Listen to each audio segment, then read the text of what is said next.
الحمد لله نحمده ونستعينه ونستغفره ونؤمن به ونتوكل عليه ونعوذ بالله من شرور أنفسنا ومن سيئات أعمالنا من يهده الله فلا مضل له ومن يضلل فلا هادي له وأشهد أن لا إله إلا الله وحده لا شريك له وأشهد أن سيدنا وسندنا ونبينا ومولانا محمدا عبده ورسوله صلى الله تعالى عليه وعلى آله وأصحابه وبارك وسلم تسليما كثيرا اما بعد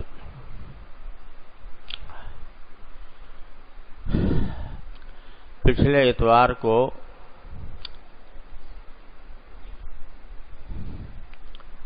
میں نے عرض کیا تھا کہ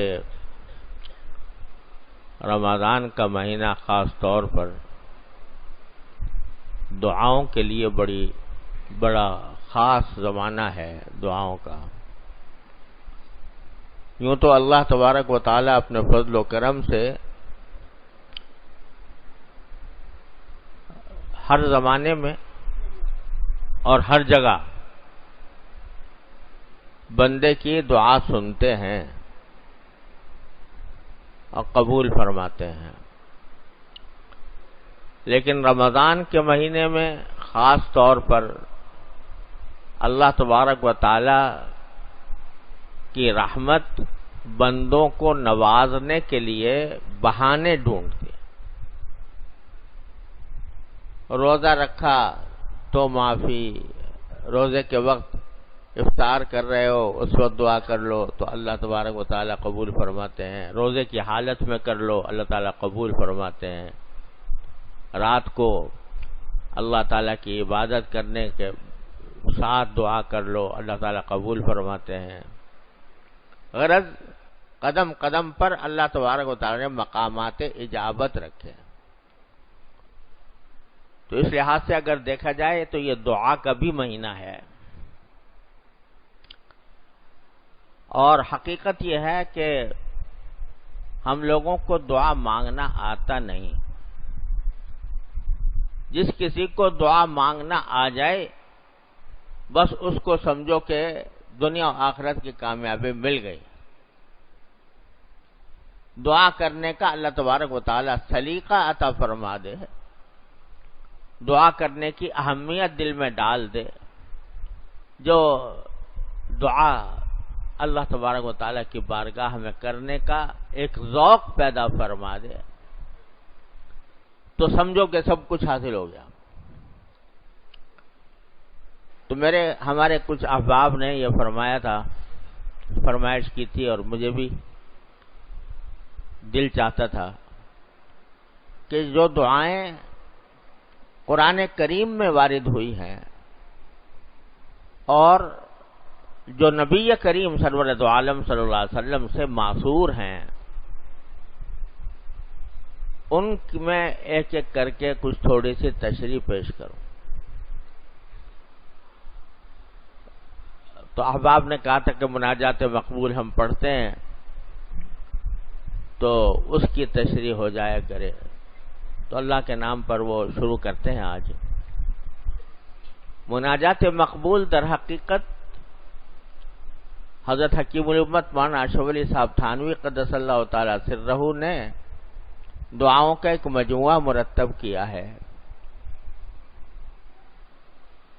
اور یہ دعائیں در حقیقت خلاصہ ہیں الحزب الاعظم کا۔ الحزب الاعظم جو حضرت ملا علی قاری رحمۃ اللہ علیہ کی تالیف ہے اس میں انہوں نے نبی کریم صلی اللہ علیہ وسلم سے جو دعائیں یا قرآن کریم کی دعائیں وہ جمع کی تھی. تو ذرا مفصل ہے، لمبی ہے. ہم جیسے کم ہمت لوگوں کے لیے اس کے اختصار کی ضرورت تھی، تو حضرت والا نے مختصر مناجات مقبول کے نام سے یہ مجموعہ جمع فرمایا اور اس کو اس طرح تقسیم کر دیا کہ ہر روز تھوڑی سی دعائیں اس میں ہو جائیں. اس کو ایک منزل کہتے ہیں. ہفتے کی منزل، اتوار کی منزل، پیر کی منزل، منگل بدھ جمعرات کی منزل ہے.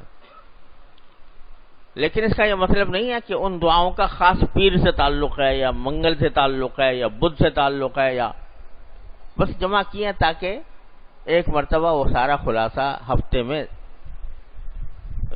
آدمی وہ دعائیں مانگ لے اللہ تبارک و تعالی سے. اور حقیقت تو یہ ہے کہ ہم لوگوں کو، جیسا میں عرض کیا تھا، دعا مانگنا آتا نہیں. تو قربان جائیے نبی کریم سرورت عالم صلی اللہ علیہ وسلم کے کہ آپ ہمیں مانگنا بھی سکھا گئے کہ کیا مانگنا چاہیے، کس طرح مانگنا چاہیے، کن الفاظ میں مانگنا چاہیے. تو وہی مناجات مقبول کا حاصل ہے. تو اس کی پہلی منزل میں حضرت نے وہ دعائیں جمع فرمائی ہیں جو قرآن کریم میں وارد ہوئی ہیں. یا تو اس طرح ہوئی ہیں کہ آپ نے، اللہ تبارک و تعالی نے فرمایا کہ یہ دعا مانگو، جیسے وقل رب اغفر وارحم وانت خیر الراحمین، کہا کہ کہو یہ دعا کے الفاظ کہو، رب اغفر وارحم وانت خیر الراحمین، کیا پروردگار میری مغفرت بھی فرمائیے، مجھ پر رحمت بھی فرمائیے، انت ارحم الراحمین.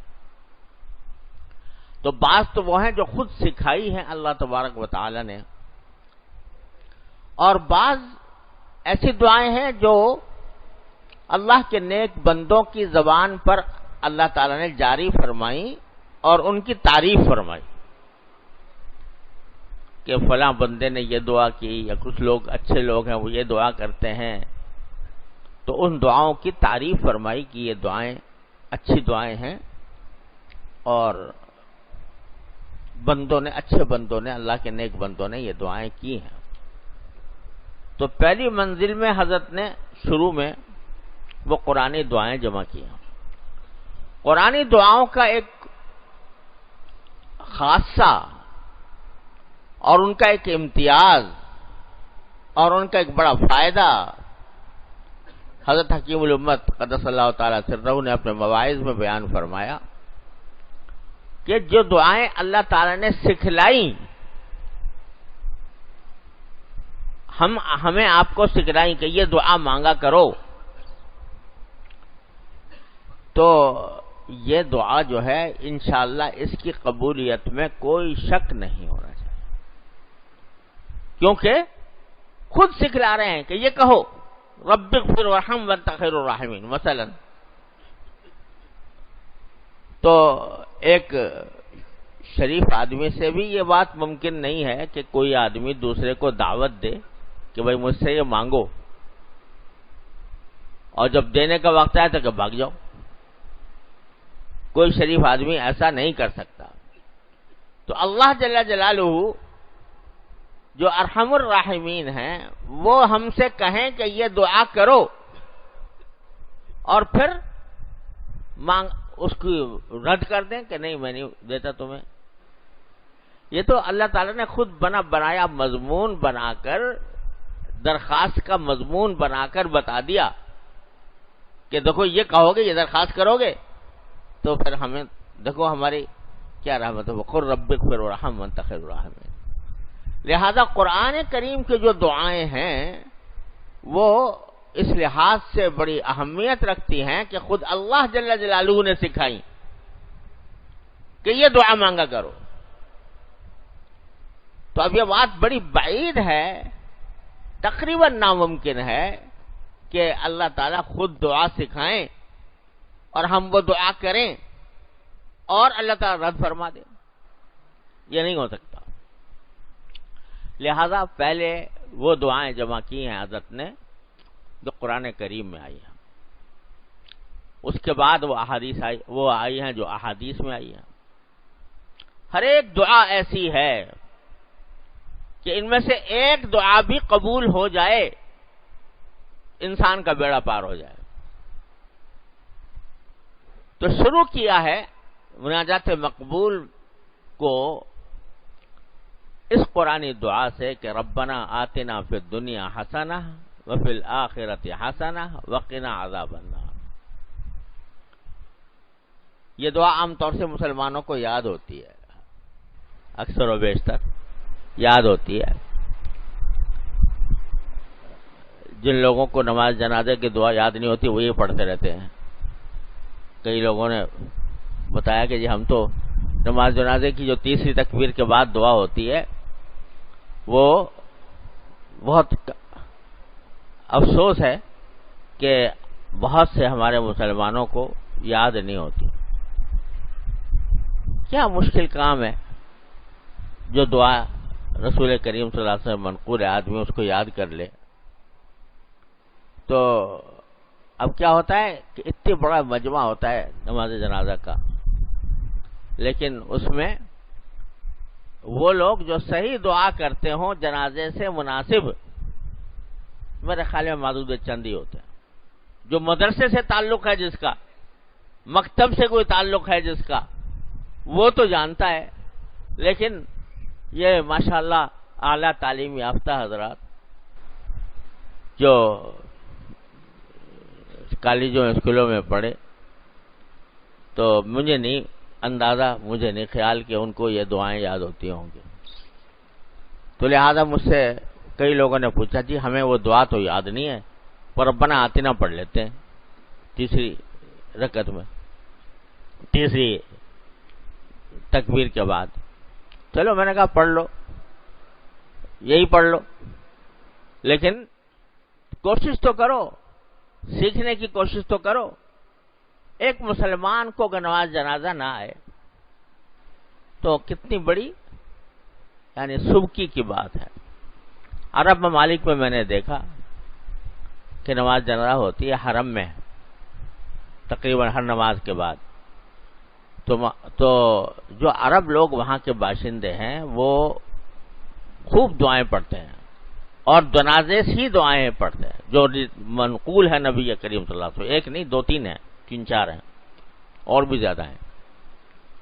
ماشاءاللہ ہمارے پاکستانی بھائی جو ہیں وہ یا تو خاموش کھڑے رہتے ہیں یا ربنا آتنا پڑھتے رہتے ہیں۔ تو چلو نہ پڑھنے سے بہتر ہے، لیکن بہرحال یہ دعا اتنی مشہور ہے کہ ہر بندے کو تقریباً آتی ہے، ربنا آتنا فی الدنیا حسنہ۔ اور حدیث میں آتا ہے کہ نبی کریم سرور دو عالم صلی اللہ علیہ وسلم کی اکثر دعا یہ ہوتی تھی، اکثر و بیشتر جو دعائیں دعا مانگتے تھے وہ یہ مانگتے تھے ربنا آتنا فی الدنیا حسنۃ وفی الآخرۃ حسنۃ وقنا عذاب النار۔ اور یہ دعا درحقیقت قرآن ہی کی سکھائی ہوئی ہے۔ سورہ بقرہ میں اللہ تبارک و تعالی نے فرمایا کہ جب حاجی لوگ وہاں سے عرفات سے واپس آتے ہیں تو پھر مزدلفہ میں جو المشعر الحرام ہے وہاں پر اللہ کا ذکر کرنا چاہیے کہ اذا افضتم من عرفات فاذکروا اللہ عند المشعر الحرام۔ جب عرفات سے واپس آؤ تو مشعر حرام یعنی مزدلفہ کے پاس اللہ کا ذکر کرو، فاذکروا اللہ عند المشعر الحرام۔ اور کذکرکم آباءکم او اشد ذکرا واذکروا اللہ کما ہداکم۔ اور اللہ کا ذکر بھی اس طریقے سے کرو جس کا اللہ تعالیٰ نے تمہیں حکم دیا ہے، جس طرح کی ہدایت دی ہے ذکر کرنے کے طریقے کی، وہ کرو۔ یہ نہیں کہ اپنی طرف سے کوئی طریقہ گھڑ لیا اور اس کے پیچھے چل پڑے. وَاذْكُرُوا اللَّهَ كَمَا هَدَاكُمْ. پھر فرمایا کہ فَمِنْهُمْ مَنْ يَقُولُ رَبَّنَا آتِنَا فِي الدُّنْيَا وَمَا لَهُ فِي الْآخِرَةِ مِنْ خَلَاقٍ. کچھ لوگ وہ ہیں جو وہاں اس مقام مقدس پر پہنچنے کے بعد بھی بس دنیا ہی کی چیز مانگتے رہتے ہیں. مجھے اولاد دے دے, مجھے نوکری دے دے, مجھے رزق دے دے, مجھے صحت دے دے, جتنی دنیا کی ضرورت ہے وہ مانگتے رہتے ہیں. وَمِنْهُمْ مَن يَقُولُ آتِنَا فِي الدُّنْيَا وَمَا لَهُ فِي الْآخِرَةِ مِنْ خَلَاقٍ. آخرت میں اس کا کوئی حصہ نہیں ہوتا, وہی مانگتا رہتا ہے. جاہلیت کے اندر, زمانے جاہلیت میں جو لوگ حج کیا کرتے تھے, حج تو وہ بھی کرتے تھے, لیکن وہاں جا کر ایک تو جب پہنچتے مزدلفہ تو اپنے آباء و اجداد کے مناقب اور فضائل بیان کرنا شروع کر دیتے تھے. ہمارے باپ نے یہ کیا, فلاں جنگ لڑی, فلاں جنگ کے اندر اس کو فتح نصیب ہوئی, وغیرہ وغیرہ. ایک تو یہ کام کرتے تھے. تو قرآن کہتا ہے کہ وہاں جب اللہ تعالیٰ کا ذکر کرو کذکرکم آباءکم, جیسے تم اپنے ماں باپ دادوں کا ذکر کیا کرتے تھے, او اشد ذکرہ, یا اس سے بھی زیادہ اہتمام کے ساتھ اللہ تعالیٰ کا ذکر کرو. اور ذکر بھی کس طرح کرو, وَاذْكُرُوا اللَّهَ كَمَا هَدَاكُمْ, جو اللہ نے طریقہ بتایا اس کے مطابق ذکر کرو. اب آگے فرماتے ہیں کہ جاہلیت کے لوگ جو ہیں وہ آ کر کہتے تھے, وہاں پر دعائیں جو کرتے تھے بس یہی کرتے تھے کہ ہمیں رزق زیادہ ہو جائے, ہمارا گھر اچھا بن جائے, ہماری جو قبیلہ ہے اس کو پتہ نصیب ہو, ہمارے دشمن ناوراد ہوں, وغیرہ وغیرہ. تو ربنا آتنا فی الدنیا وما لہ فی الآخرۃ من خلاق, آخرت میں اس کا کوئی حصہ نہیں ہوتا. ومنہم من یقول ربنا آتنا فی الدنیا حسنۃ وفی الآخرۃ حسنۃ وقنا عذاب النار. اور کچھ اللہ کے بندے ایسے ہوتے ہیں جو یہ کہتے ہیں کہ اے پروردگار ہمیں دنیا میں بھی اچھائی عطا فرمائیے اور آخرت میں بھی اچھائی عطا فرمائیے. تو اولئک لہم نصیب مما کسبوا, ان کو اللہ تبارک و تعالی اپنی کمائی کا حصہ آخرت میں دیں گے. کمائی سے مراد اچھے اعمال کی کمائی. تو اللہ تعالیٰ فرما رہے ہیں کہ وہ بندہ انتہائی بیوقوف اور احمق ہے کہ جو جب بھی دعا مانگے تو بس دنیا ہی کے لیے مانگے, دنیا ہی کے لیے مانگے بس, کہ مجھے ملازمت مل جائے, مجھے رزق مل جائے, میرا گزارا اچھا ہونے لگے, میرا مکان اچھا بن جائے, مجھے گاڑی اچھی مل جائے, مجھے امتحان میں کامیابی مل جائے, مجھے ڈگری اچھی حاصل ہو جائے.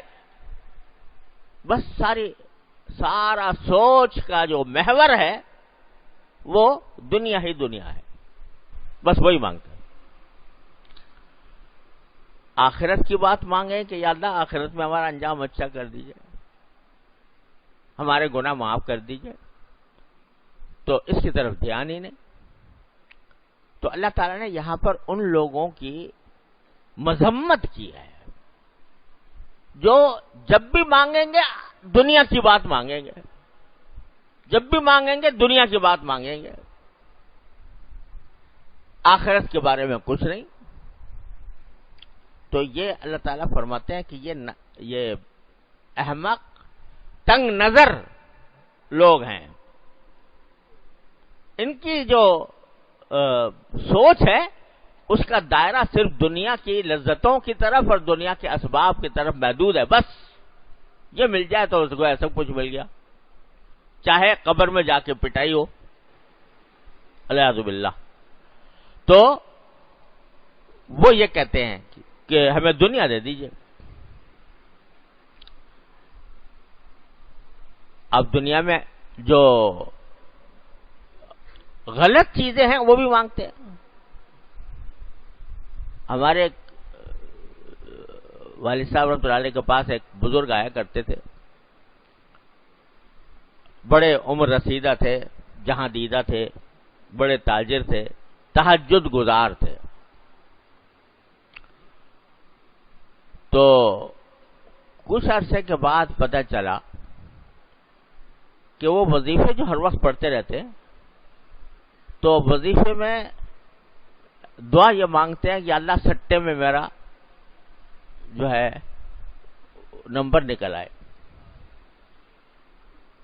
وظیفے گھونٹ رہے ہیں رات کو تہجد میں اٹھنے کے بعد کس کام کے لیے؟ کہ میرا سٹا جو ہے وہ کامیاب ہو جائے. اب یعنی آدمی کی جو سوچ ہے وہ اس طرف لگی ہوئی ہے الیاذ باللہ دنیا کی طرف.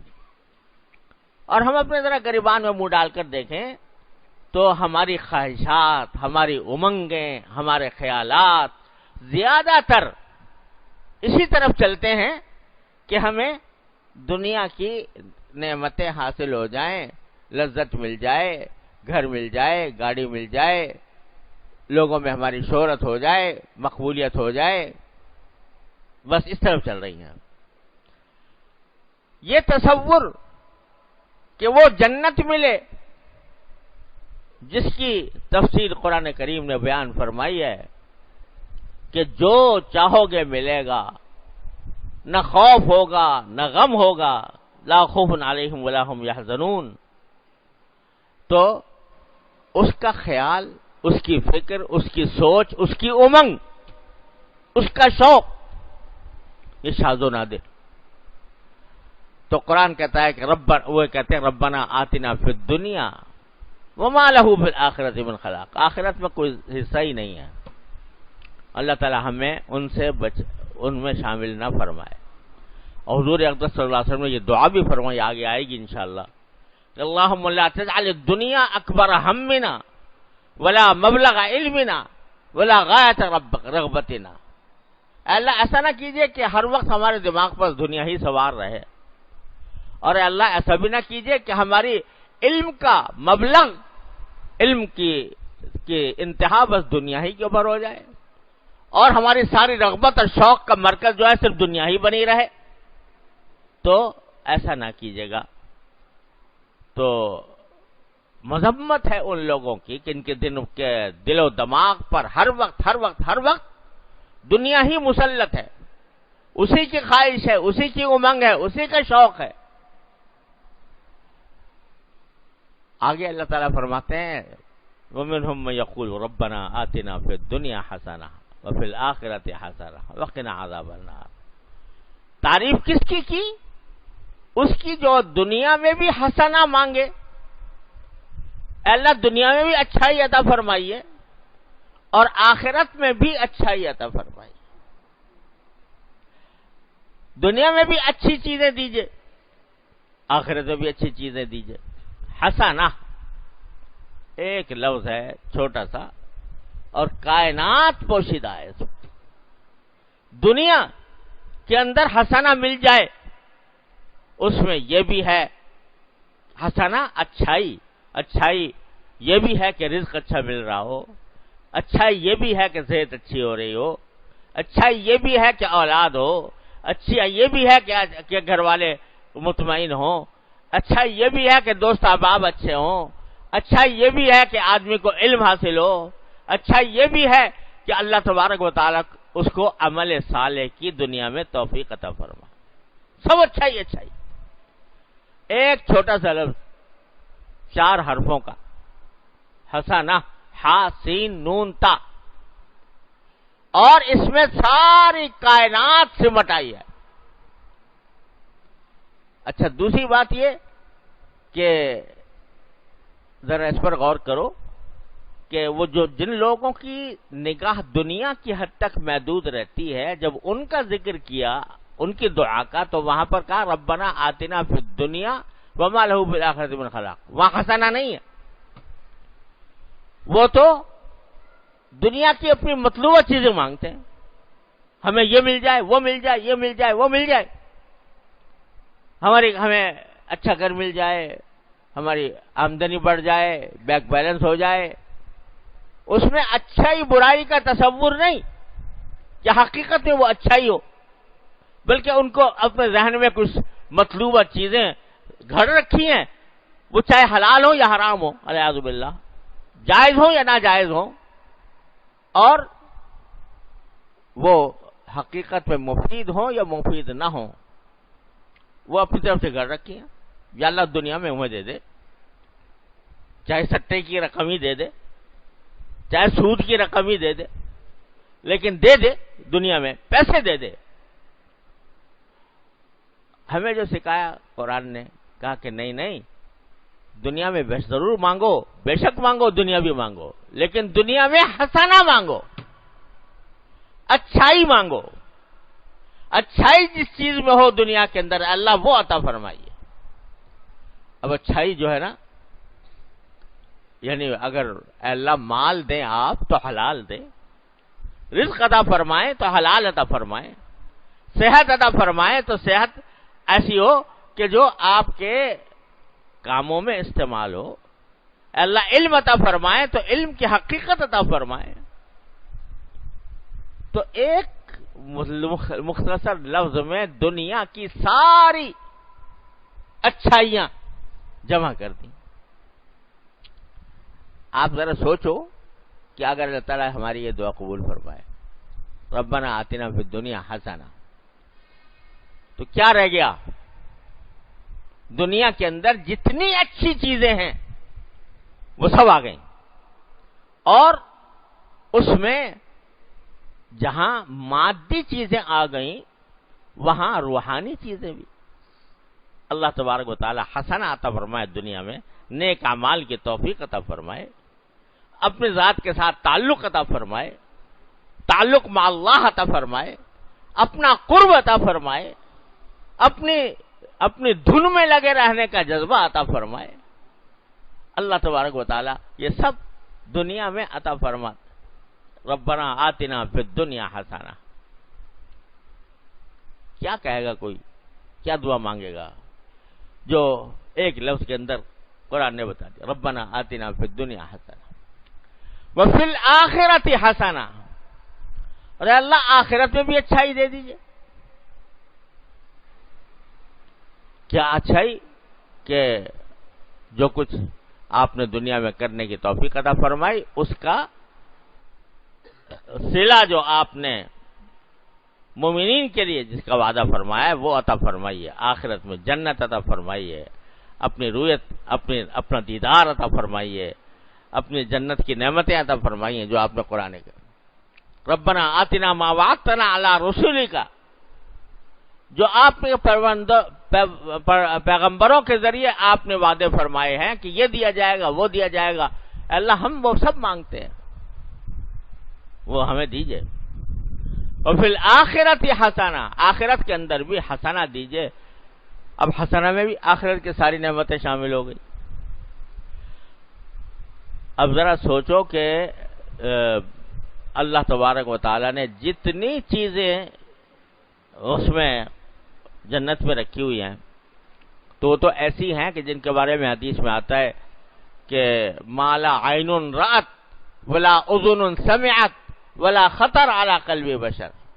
نہ آنکھ نے کبھی، کسی آنکھ نے کبھی دیکھی، نہ کسی کان نے اس کے بارے میں سنا، نہ کسی بشر کے قلب پر ان کا خطرہ گزرا. ایسی نعمتیں. اب اگر ہم یہاں بیٹھ کے مانگے تو اپنے محدود سوچ کے مطابق جو اچھی چیزیں نظر آتی ہیں وہ مانگیں گے. یا اللہ ہمیں پانی پلا دیجیے گا، ہمیں کھانا اچھا دے دیجیے گا، ہمیں جو رہائش کے آپ نے جنات تجری من تحتها الانہار ہے وہ عطا فرما دیجیے گا. زیادہ یہ کہہ دیں گے. لیکن جو اس نے چھپا کر رکھی ہوئی ہے بندوں کے لیے، للذین احسنوا الحسنى وزیادہ، ایک تو حسنہ اور اوپر سے کچھ اور، زیادہ اور کچھ اور. وہ کچھ اور ایسے اجمال کے ساتھ فرمایا قرآن کریم نے. کہہ رہے کیا تم سمجھو گے وہ کیا چیز ہے؟ ہم ہی جانتے ہیں کہ کیا اور کیا دیں گے. حسنہ و زیادہ. لہم ما یشاؤون فیہا ولدینا مزید. ان کو جو چاہیں گے وہ ملے گا جنت میں، جو چاہیں گے ملے گا. اور ولدینا مزید، ہمارے پاس کچھ اور بھی ہے. کیا مطلب کہ ایسی چیز ہے جو تمہارے حاشے خیال میں بھی نہیں گزری. تم چاہو گے کیا چاہو گے؟ تمہاری چاہت جو ہے وہ تو اپنے خوشی مادی لذتوں کی طرف چلی جاتی ہے کہ جنت میں جاویں گے تو بڑا مزہ ہوئے گا اور وہاں پر اچھے باغات ہوں گے، مناظر اچھے ہوں گے، جنتیں ہوں گی، نہریں بہ رہی ہوں گی اور شہد کی نہریں ہوں گی اور دودھ کی نہریں ہوں گی اور وہ پیئیں گے اور مزہ کریں گے. تمہاری ذہن تو یہاں تک پڑا رہتا ہے. ارے ہم کہتے ہیں کہ لدینا مزید، ہمارے پاس کچھ اور بھی ہے. وہ کچھ اور حسنہ میں داخل ہے. وہ حسنہ، ربنا آتنا فی الدنیا حسنہ وفی الآخرۃ حسنہ. تو ہم دنیا کی اندر بھی حسنہ مانگتے ہیں، آخرت میں بھی حسنہ مانگتے ہیں. بتاؤ ذرا، آپ ذرا سوچو کہ اللہ تعالیٰ جب دنیا میں بھی حسنہ دے دے، آخرت میں بھی حسنہ دے دے، کیا رہ گیا؟ کوئی دنیا کی آخرت کی حاجت ایسی نہیں ہے جو اس میں موجود نہ ہو. ایسی چیز سکھا دی قرآن کریم نے، اور جو خود سکھا رہا ہے ارے یوں کرو تو کیا محروم کر دے گا؟ منگوا کر کہہ رہے ہیں کہ یہ وہ لوگ ہیں اچھے جو یہ دعا مانگتے ہیں کہ دنیا بھی دے دے، آخرت بھی دے دے. اولئک لہم نصیب مما کسبوا، ان کو اللہ تعالیٰ حصہ دیں گے ان کی کمائی کا. تو رد کر دیں گے؟ انشاءاللہ کبھی رد نہیں ہوگی. اخلاص کے ساتھ مانگو، سوچ سمجھ کر مانگو. ربنا آتنا فی الدنیا حسنہ وفی الآخرۃ حسنہ. تو یہاں سکھایا کیا؟ سکھایا یہ کہ صرف دنیا کی حد تک محدود نہ رہو. آج کی دنیا جو ہے نا، ذرا اپنے اوپر منطبق کر کے دیکھیں کہ کسی سے دعا بھی منگوائیں گے تو کہیں گے بھائی میرے بیٹے کا امتحان ہو رہا ہے، اس کو کہہ دو کام وہ اس کو اچھا نمبروں سے پاس ہو جائے، ڈگری اچھی مل جائے. علماء سے پاس جائیں گے، اللہ والوں کے پاس جائیں گے، دعا مانگیں، یا اللہ دعا کر دینا بھائی ہمارے وہ اس کا گرین کارڈ بننے والا ہے تو امریکہ کا، اس میں جو رکاوٹیں ہیں وہ دور ہو جائیں، ہمیں امریکہ کی نیشنلٹی مل جائے، ہمیں برطانیہ کی مل جائے، ہمیں فلاں ڈگری حاصل ہو جائے. علماء سے بھی اور اہل اللہ سے بھی دعا منگواتے ہیں تو یہ منگواتے ہیں. اور اس کا بڑا ذوق ہے کہ جی اس کا کچھ وظیفہ بتا دو، اس کا کچھ وظیفہ بتاؤ کہ ہمارے بیٹے کی نوکری اچھی لگ جائے، اور اس بات کا وظیفہ بتاؤ کہ اس کا جو ہے ڈگری اچھی مل جائے. یہ بس سارا دین جو ہے اب سمٹ کے اہل علم کے پاس جانا اور جو اہل اللہ ہے ان کے پاس جانا وظیفوں کے لیے ہے. کس کام کے لیے کیا وظیفہ پڑے، یہ ہے ساری تگ و دو اس کام کے لیے ہے. اجی کچھ تعویذ دے دو، کوئی پڑھنے کو بتا دو، کیا پڑھ دو، کیا پڑھیں کہ اس سے ہماری فلاں دنیاوی تکلیف دور ہو جائے. تو بس وظیفوں کے اوپر لگے ہوئے ہیں. حالانکہ جو وظیفے دنیاوی مقاصد کے لیے پڑھے جاتے ہیں نا، خوب سمجھ لو، چاہے وہ آیات قرآنیہ ہی ہوں، اگر دنیاوی مقاصد کے لیے پڑھے جا رہے ہیں اس میں کوئی اجر نہیں ہے، کوئی اجر ثواب نہیں. جائز ہیں، جائز ہونے میں کوئی کلام نہیں، لیکن اجر و ثواب کوئی نہیں. تلاوت کا اجر و ثواب نہیں ہے. تلاوت آپ نے کی اس غرض سے کہ مجھے فلاں دنیاوی مقصد حاصل ہو جائے، وہ تلاوت تو دنیاوی کام کے لیے ہوئی. وہ وظیفہ جو تم نے پڑھا وہ تو اپنے دنیاوی مقصد کے لیے پڑھا، بس ثواب کوئی نہیں. ثواب وہ ہے کہ جو خالص اللہ کی رضا کے لیے آدمی پڑھ رہا ہو، تلاوت کر رہا ہو. تو غرض کہہ یہ رہا تھا کہ ساری جو تگ و دو ہے اور ساری دعاؤں کا بھی مرکز جو ہے وہ سب دنیاوی خواہشات ہو کر رہ گئی. تو قرآن نے اس کی مذمت کی ہے. ارے بھائی ہم نہیں کہتے کہ تم دنیا کو نہ مانگو، بے شک مانگو، لیکن اس طرح مانگو، کم از کم برابر تو مانگ لو کہ اللہ دنیا میں اچھائی دے دیجیے، آخرت میں بھی اچھائی دے دیجیے، کم از کم برابر کی حیثیت میں دونوں چیزیں مانگو، دنیا بھی مانگو، آخرت بھی مانگو، لیکن دنیا میں بھی اچھائی مانگو، اچھائی مانگو۔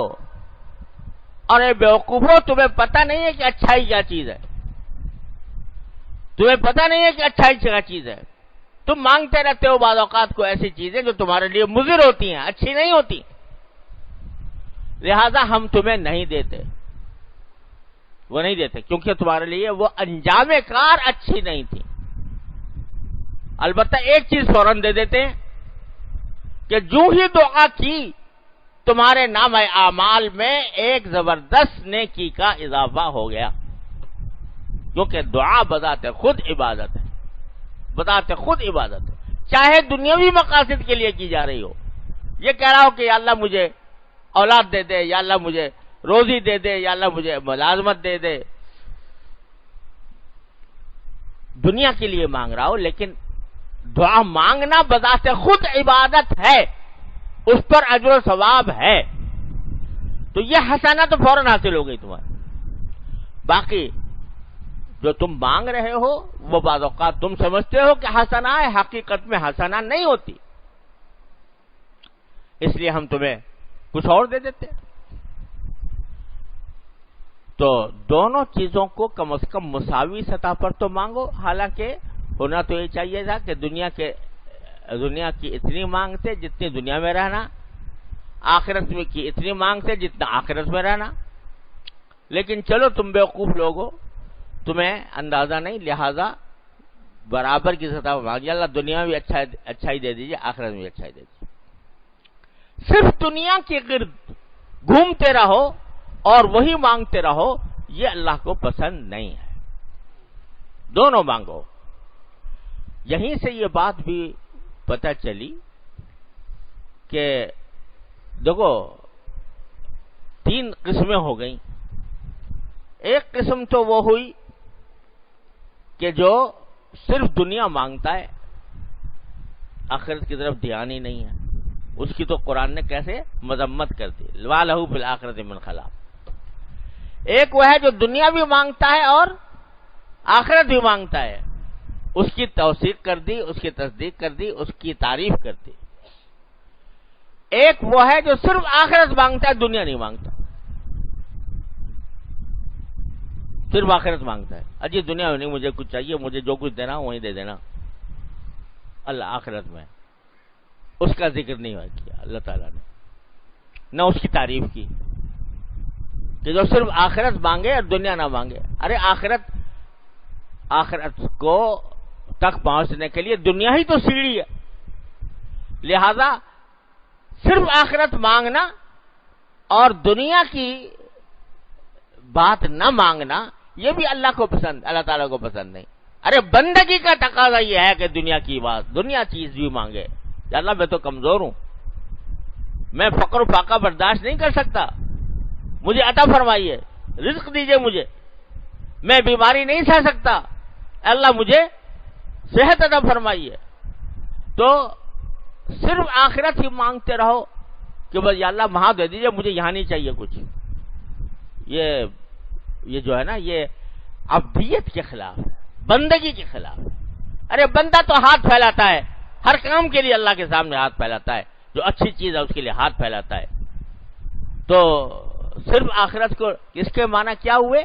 اگر کوئی شخص صرف آخرت مانگے اور دنیا نہ مانگے تو اس کے معنی کیا ہوئے کہ یوں کہتا ہے کہ جی میں دنیا میں مجھے آپ کی طرف رجوع کرنے کی ضرورت نہیں، الیاذ باللہ۔ دعا کرتے ہو تم، دعا کیا کرتے ہو؟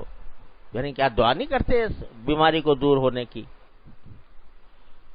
تو انہوں نے کہا کہ یا رسول اللہ میں نے تو اللہ تعالیٰ سے یہ دعا کی تھی کہ اللہ آپ کو آخرت میں مجھے جو کچھ عذاب دینا ہے مجھے دنیا میں دے دے،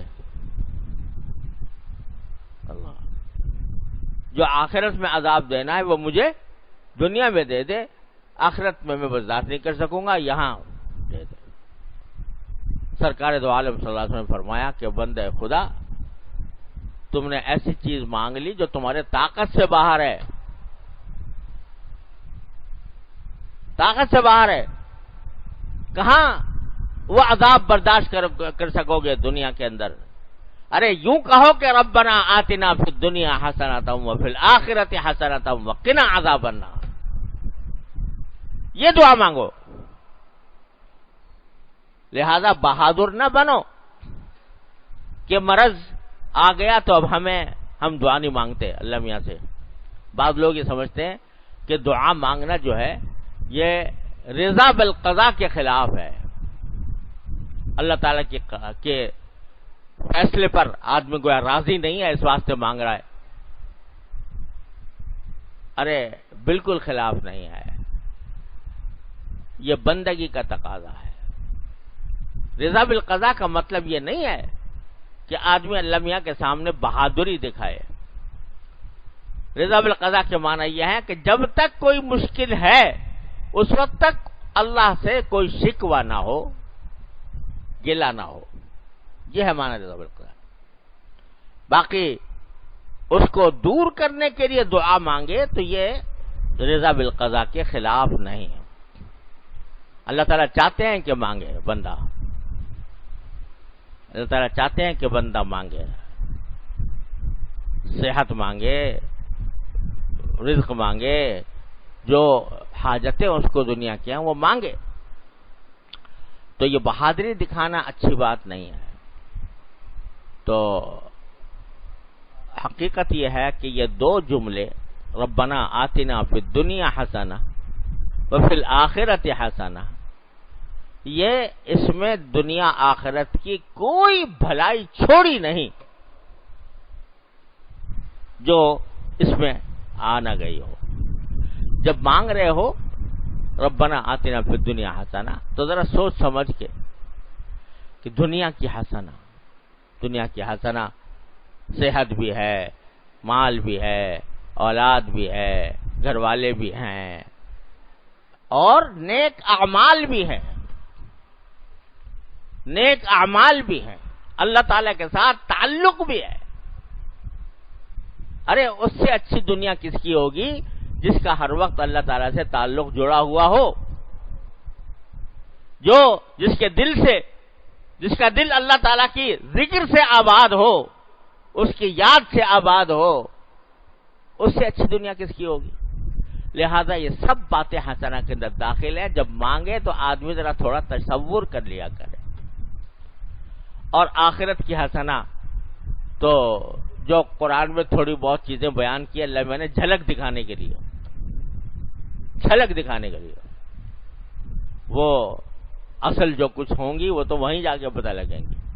لیکن تھوڑی دکھا دی کہ جی وہاں پر پھل ہوں گے اور پرندوں کا گوشت ہوگا اور جو ہے وہ جو چاہو گے ملے گا، اور ٹہنیاں نیچے جھکی ہوئی ہوں گی، اس میں پھل لگے ہوئے ہوں گے، جب چاہو گے توڑ لو گے، وغیرہ وغیرہ. لیکن ساتھ میں اس کے ساتھ یہ بھی کہہ دیا کہ ارے تم سمجھو گے نہیں ابھی جب تک وہاں پہنچ نہیں جاؤ گے. تو اس سب کا تصور کر لو. اب آخر میں اس کے جملے کے بعد فرمایا وقنا عذاب النار، اے اللہ ہمیں جہنم کے عذاب سے بچا لیجئے، آگ کے عذاب سے بچا لیجئے. سوال پیدا ہوتا ہے کہ جب دنیا میں بھی اچھائی مل گئی، آخرت میں بھی مل گئی، تو پھر یہ کہنے کی کیا ضرورت پیش آئی کہ اچھائی جب آخرت میں ملے گی تو جبھی تو ملے گی جب آدمی کو آگ سے بچاؤ ہو جائے. تو یہ کہنے کی کیا ضرورت وقنا عذاب النار. تو وجہ یہ ہے کہ چلو دنیا میں بھی اچھائی مل گئی، عمل صالح کی بھی توفیق ہو گئی، آخرت میں بھی اچھائی مل گئی یعنی جنت مل گئی. لیکن بہت سے جو مسلمان ہوتے ہیں، کون مسلمان ایسا ہے کہ جس سے کبھی نہ کبھی کوئی نہ کوئی غلطی یا کوئی گناہ سرزد نہ ہوا ہو؟ دنیا میں ویسے تو اچھا وقت گزارا، بحثیت مجموعی الحمدللہ، لیکن کچھ گناہ بھی ہو گئے، کبھی آنکھ بہک گئی، کبھی زبان بہک گئی، کبھی اعضاء و جوارح بہک گئے. تو اگر بالفرض بحثیت مجموعی آدمی نے مومن کی زندگی گزاری لیکن کچھ نہ کچھ گناہ اس کے نامہ اعمال میں ہیں، تو اصل قانون اللہ تبارک و تعالیٰ کا یہ ہے کہ پہلے اس گناہ کی سزا بھگتو جہنم میں، پھر جنت میں بھیجیں گے. تو حسنہ تو ہے تمہارے لیے آخرت میں بھی، یعنی جنت، آخر کار جنت، جس کے بارے میں رسول کریم صلی اللہ علیہ وسلم نے اعلان فرما دیا کہ جس نے ایک مرتبہ لا الہ الا اللہ دل سے کہہ دیا وہ جنت میں داخل ہوگا. یہ حسنہ ہے. لیکن اگر غلط کام کیے ہیں دنیا میں، تھوڑے یا زیادہ، تو اصل قانون یہ ہے کہ پہلے جی پاک صاف بنو، تمہاری آگ سے تمہاری صفائی ہوگی، اس کے بعد تمہیں بھیجا جائے گا جنت. تو اللہ میں نے یہ بھی سکھا دیا کہ اللہ یہ نہ کیجیے گا، آخرت میں حسنہ دیجیے گا، اور یہ نہ کیجیے گا کہ پہلے مجھے وہاں بھیج دیں اور پھر مجھے جنت میں بھیجیں. اللہ بس ڈائریکٹ بھیج دیجیے گا، سیدھے بھیج دیجیے گا.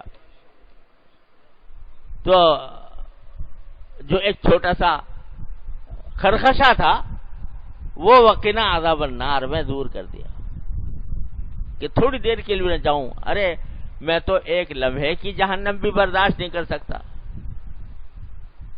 اگرچہ بعض احادیث سے معلوم ہوتا ہے کہ جب کسی مسلمان کو اس کے کسی عمل کی وجہ سے جہنم میں ڈالا جائے گا تو اللہ تعالیٰ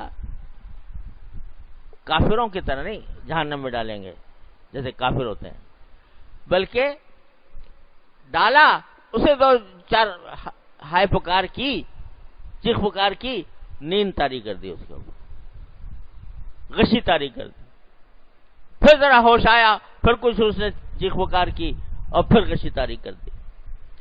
تو اس طرح بھی اللہ تعالیٰ، لیکن اللہ میاں وہ جو تھوڑی سی چند لمحوں کی چیخ پکار ہے اللہ وہ بھی ہم سے برداشت نہیں. تو قنا عذاب النار، اللہ جہنم کے عذاب سے ہماری حفاظت فرما لیجیے اپنے رحمت سے. تو اب اگر دیکھو تو جتنے امکانات کسی غلط انجام کے ہو سکتے ہیں وہ اس 3 جملوں میں اللہ تبارک و تعالی نے دعا سکھا کر دور کر دیا.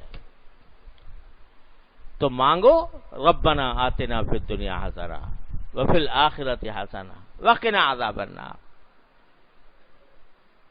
اب اگر یہی سب تنہا ایک دعا قبول ہو، اور انشاءاللہ کیوں نہیں ہوگی، جب کہہ رہے ہیں کہ مانگو تو کیوں نہیں ہوگی، ہوگی تو انشاءاللہ دنیا کا بھی بیڑا پار، آخرت کا بیڑا پار.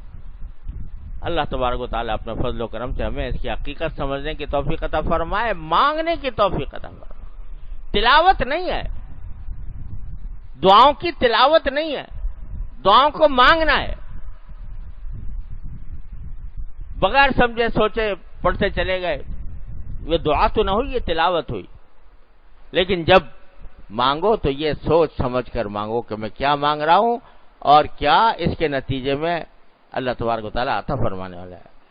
اللہم صلی علی سیدنا محمد وعلی آل سیدنا محمد کما صلیت علی ابراہیم وعلی ربنا اغفر لنا ذنوبنا واسرافنا فی امرنا وثبت اقدامنا وانصرنا علی القوم الکافرین.